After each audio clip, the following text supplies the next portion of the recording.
നമസ്കാരം, ഞാൻ Suryavasan. Chemmanur international jewellers Kaumudi ഹെഡ്ലൈൻസിലേക്ക് സ്വാഗതം. Presented by NCDC. അംഗത്തിന് അരങ്ങൊരുക്കം. രാഷ്ട്രീയ പ്രതിസന്ധി തുടരുന്ന ഉത്തർപ്രദേശ് ഉൾപ്പെടെ 5 സംസ്ഥാനങ്ങളിൽ തിരഞ്ഞെടുപ്പിന് ഒരുക്കം. യുപിയിൽ ഫെബ്രുവരി 11 മുതൽ പോളിംഗ് 7 ഘട്ടമായി. പഞ്ചാബ്, ഗോവ സംസ്ഥാനങ്ങളിൽ ഒറ്റഘട്ടമായി തിരഞ്ഞെടുപ്പ് ഫെബ്രുവരി 4-ന്. ഉത്തരാഖണ്ഡിൽ അടുത്ത മാസം 12-നും മണിപ്പൂരിൽ മാർച്ച് 4-8 തീയതികളിൽ 2 ഘട്ടമായും തിരഞ്ഞെടുപ്പ്.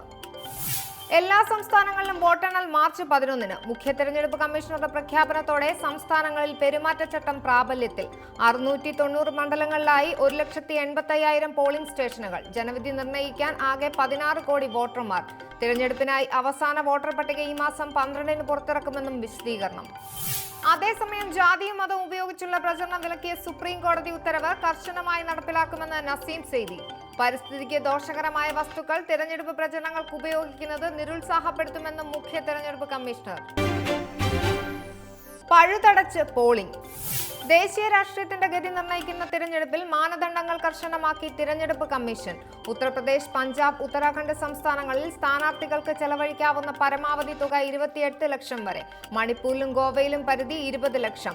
ഉച്ചഭാഷിണികളുടെ ഉപയോഗത്തിലും നിയന്ത്രണം.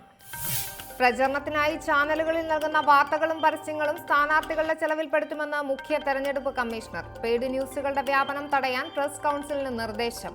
പോളിംഗ് ബൂത്തുകളിൽ സ്വകാര്യത ഉറപ്പാക്കാൻ വോട്ടിംഗ് കമ്പാർട്ട്മെന്റിന്റെ നീളം 30 ഇഞ്ചായി ഉയർത്തുമെന്നും നസീം സെയ്ദി. അന്തിമവാദം ഫെബ്രുവരിയിൽ.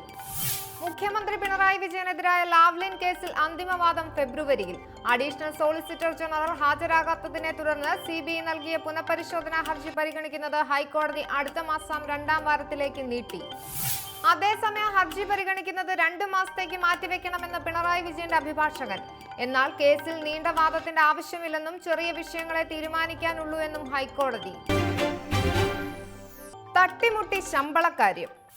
ചോദിച്ച തുക ബാങ്കുകളിൽ നിന്നും ലഭിക്കാത്ത സാഹചര്യത്തിൽ സംസ്ഥാനത്ത് ശമ്പള പെൻഷൻ വിതരണം തട്ടിമുട്ടി. ഇന്നലത്തെ ആവശ്യത്തിന് 270 കോടി രൂപ ചോദിച്ചപ്പോൾ കിട്ടിയത് 177 കോടി മാത്രം. പ്രതിസന്ധി ഒഴിവാക്കിയത് ട്രഷറികളിലെ നീക്കിയിരിപ്പ് ഉപയോഗിച്ചെന്ന് ധനമന്ത്രി തോമസ് ഐസക്. പെൻഷൻ വിതരണത്തിൽ ഈ ആഴ്ച കാര്യമായ പ്രതിസന്ധി ഉണ്ടാകില്ലെന്ന പ്രതീക്ഷയിൽ ധനവകുപ്പ്. തടസ്സം കൂടാതെ ശമ്പള പെൻഷൻ വിതരണത്തിന് ഇന്നത്തേക്ക് വേണ്ടത് 200 കോടി. ഈ ആഴ്ച പരമാവധി തുക നൽകാമെന്ന് ബാങ്കുകൾ ഉറപ്പു നൽകിയതായും ധനകാര്യമന്ത്രി. അതേസമയം ബാങ്കുകൾ കറൻസിയുടെ 40% ഗ്രാമീണ മേഖലയിലെ ശാഖകൾക്ക് നൽകണമെന്ന ഉത്തരവുമായി റിസർവ് ബാങ്ക്. പണം നൽകുമ്പോൾ 500-ന്റെ നോട്ടുകളും അതിൽ താഴെ മൂല്യമുള്ള കറൻസികളും നൽകാൻ ശ്രമിക്കണം. പോസ്റ്റ് ഓഫീസുകളിലും പണം എത്തിക്കാൻ നിർദ്ദേശം.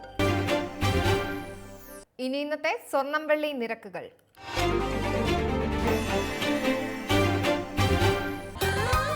ദുബായ് ഗോൾഡ് ആൻഡ് ഡയമണ്ട് സ്വർണം വെള്ളി നിരക്കുകൾ നിങ്ങൾക്കായി അവതരിപ്പിക്കുന്നത് Dubai gold and diamonds, India, UAE, Oman, Bahrain.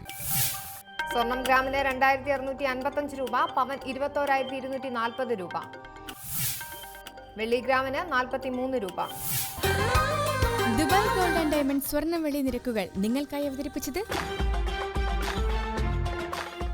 Dubai gold and diamonds, India, UAE, Oman, Bahrain. Chemmanur international jewellers Kaumudi headlines presented by NCDC സമാപിക്കുന്നു. അടുത്ത ഹെഡ്ലൈൻസ് വൈകിട്ട് 5:30-ന്.